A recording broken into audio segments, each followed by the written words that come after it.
गुमनाम कथाहरू।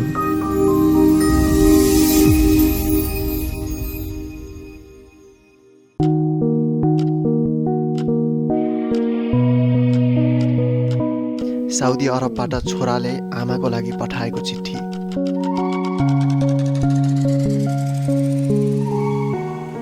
पूजनीय आमा, साष्टाङ्ग दण्डवत। अनि प्यारो भाइ सुनिल, अनि प्राण प्यारी बहिनी सुनितालाई शुभ आशीर्वाद छ। अनि प्यारी जीवन सङ्गिनी सीता, तिमीलाई पनि अपार माया छ।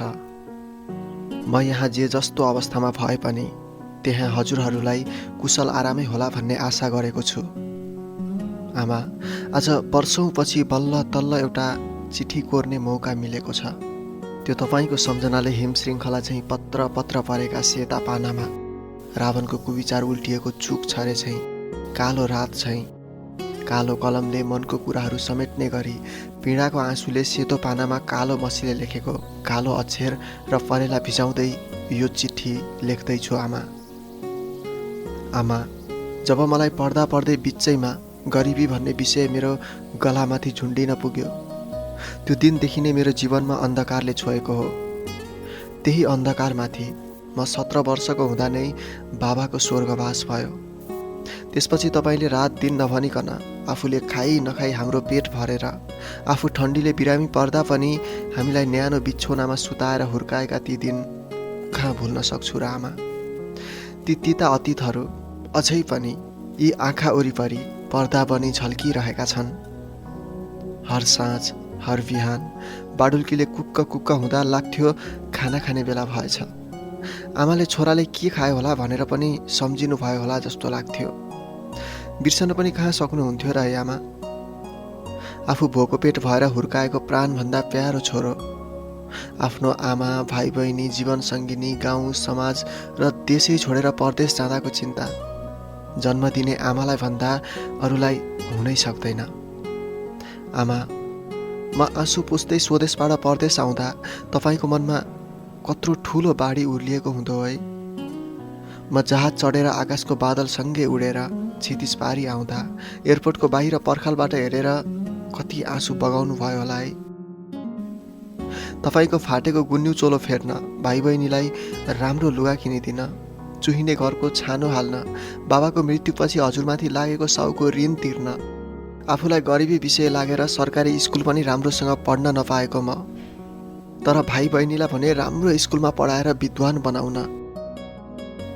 मैले मिठो मसिनो भन्ने त खान त के देख्न पनि पाइनँ, तर भाइ बहिनीलाई त्यसको अभाव नहोस् भनेर श्रीमती र भावी सन्तानको भविष्य सोचेर घरको जिम्मेवारी बोकेर मन गाँठो पारेर खाडी मुलुकमा विदेशीको गुलाम बनेर आफ्नो सपना साकार पार्ने सपना बुनेर 3 वर्ष अगाडि म यहाँ आएको हुँ।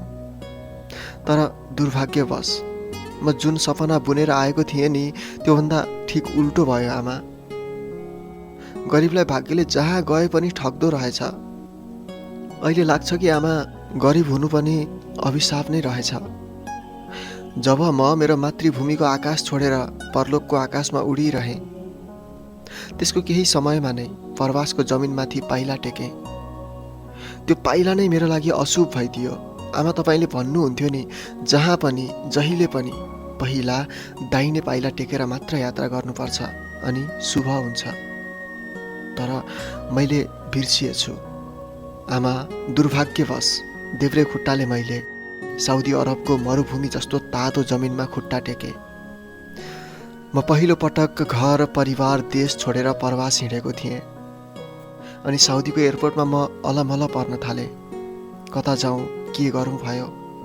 म अत्तालिएको देखेर मलाई एयरपोर्टबाटै पुलिसले समायो र तस्कर गरेको आरोपमा जेल लगेर हालिदियो। पछि अनुसन्धान गर्दा मलाई निर्दोष ठहरेपछि जेलबाट म मुक्त भएँ। तर काम गर्न जाने कहाँ, खाने के, अत्तो पत्तो भएन। बोलौँ भने कसैको भाषा पनि बुझ्दिनँ। 3 महिनासम्म जेलको कालकोठीमा कोही अरू बोलेको सुनेको थिएँ, त्यही अनुसार केही त जानेको थिएँ। तर हामी बोलेको कसले सुनिदिन्छ र आमा यहाँ। आखिर पापीहरूकै सहर त रहेछ नि। यो त मान्छे खाने सहर रहेछ आमा। कयौं दिन भोकभोकै बाटोमा सुते, काम खोज्दै हिँडे, तर कहाँ पाइन्थ्यो र त्यसपछि म बाटोमै सुतिरहेको बेलामा फेरि पुलिसले समाएर जेलमै लगिदियो। बाटोमा कयौं दिन भोकभोकै बसेको पेट जेल पुगेपछि भने जे जस्तो भए पनि पेट भर्न पाएँ। त्यो बेला हजुरले आफ्नै हातले खुवाएको आँटो खोलेको खुब याद आयो। त्यो बेला हजुरको खुब याद आएको थियो आमा। मैले त्यही जेलबाट सिकेको भाषा काम लाग्यो। किन बाटोमा सुतेको भनेर सोध्यो। मैले नेपालबाट आउँदादेखिको नाली बेली सबै सुनाएँ अनि मेरो सबै कागजपत्र हेऱ्यो र म आउन लागेको कम्पनीमा लगिदियो। बल्ल बल्ल काम पाएँ र केही दिनपछि काम पनि सुरु गरेँ। अब त बल्ल आनन्द भयो। पैसा कमाउँछु, घर पैसा पठाउँछु, साउको ऋण तिर्छु, चुइने घरको छानो फेर्छु। आमा, भाइ बहिनी र आफ्नी प्यारी श्रीमतीलाई राम्रा राम्रा कपडा किनिदिन्छु। आमा, बहिनी र श्रीमतीलाई थोरै थोरै भए पनि गहना किनिदिन्छु। भाइले साइकल अति रहर गर्थ्यो, त्यसलाई साइकल पनि किनिदिन्छु। म आउँदा सीता 2 जिउकी थिइन्। अहिलेसम्म त छोरा भए पनि छोरी भए पनि मेरो एउटा सन्तान त भयो होला, त्यसलाई पनि नयाँ नयाँ कपडा किनिदिन्छु भनेको थिएँ। मेरो छोरा हो कि छोरी, जे भए पनि पहिलो सन्तान, बाबा बाबा भन्दै होला। तर के गर्नु, तिम्रो बाबा कहाँ छ र कुन हालतमा छ भन्ने कुरा तिमीलाई के थाहा?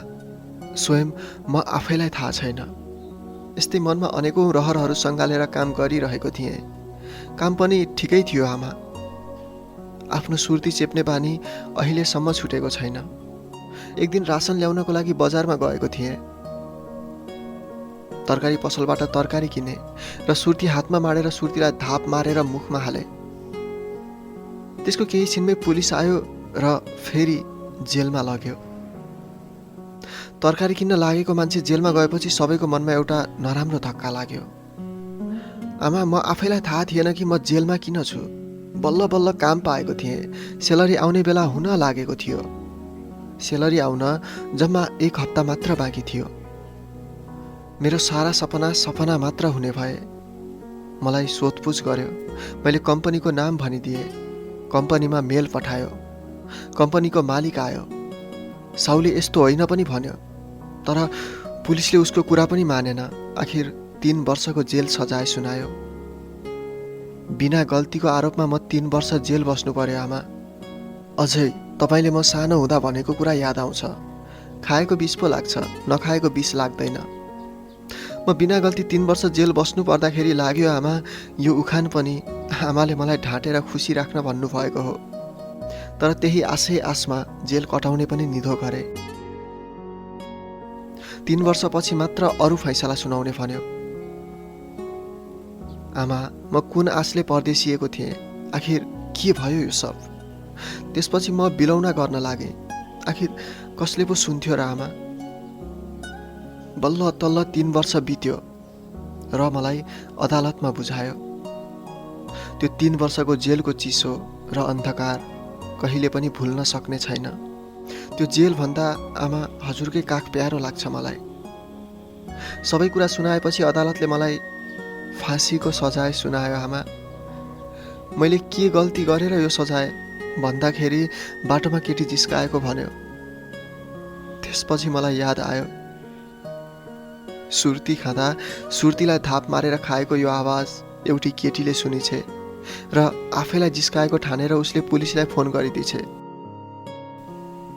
अब मात्र 2 दिनमा म यो संसारमा नरहने गरी मेरो जीवनको समय तोकिदिएका छन् पापीहरूले। पर्सि मेरो अन्तिम इच्छा पूरा गर्नको लागि फेरि अदालत बोलाएको छ। त्यसपछि म यो संसारमा रहने छैन आमा।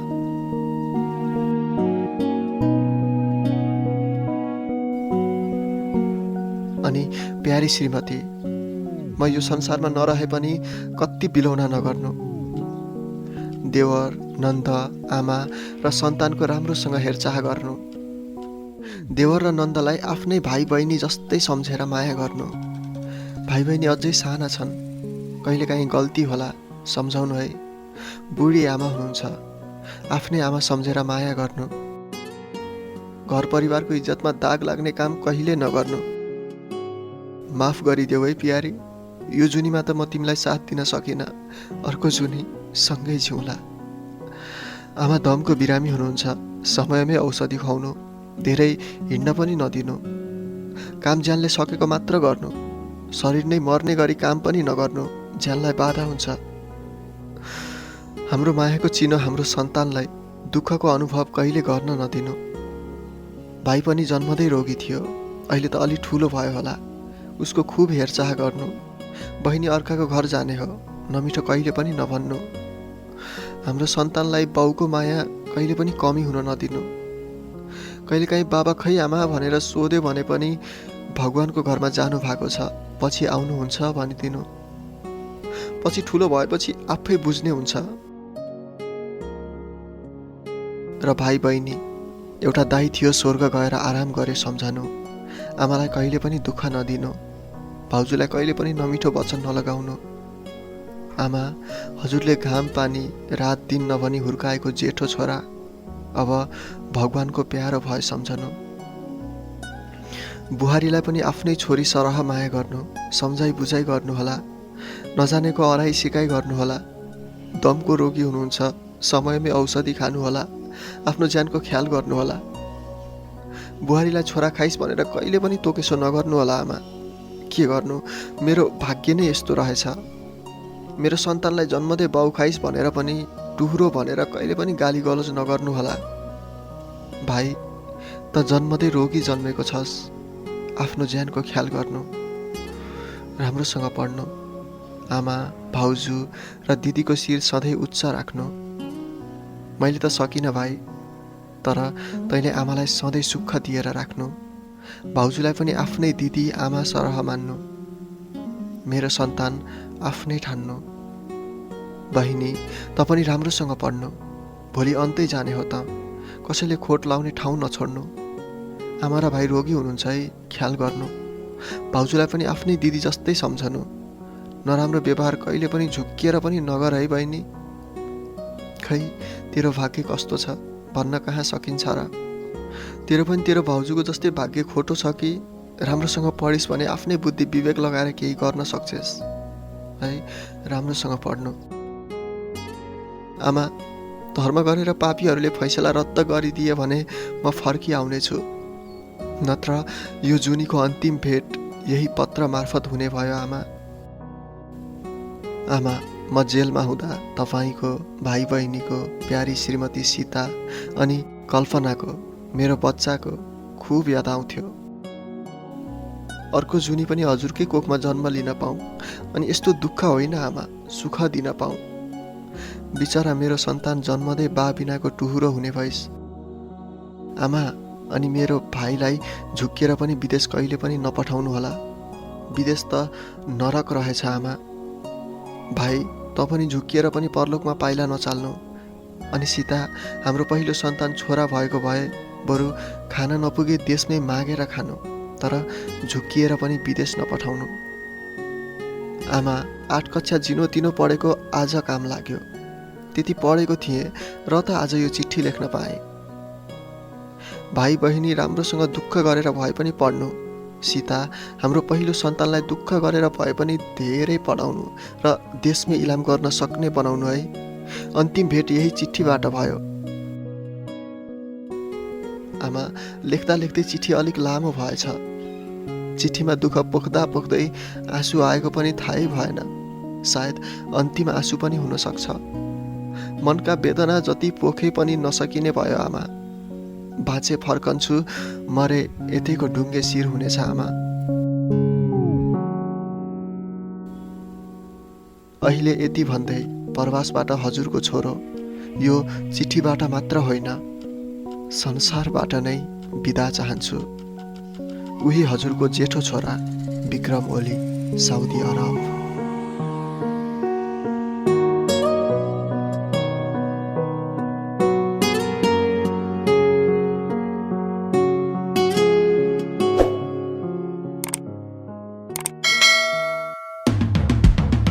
गुमनाम कथाहरू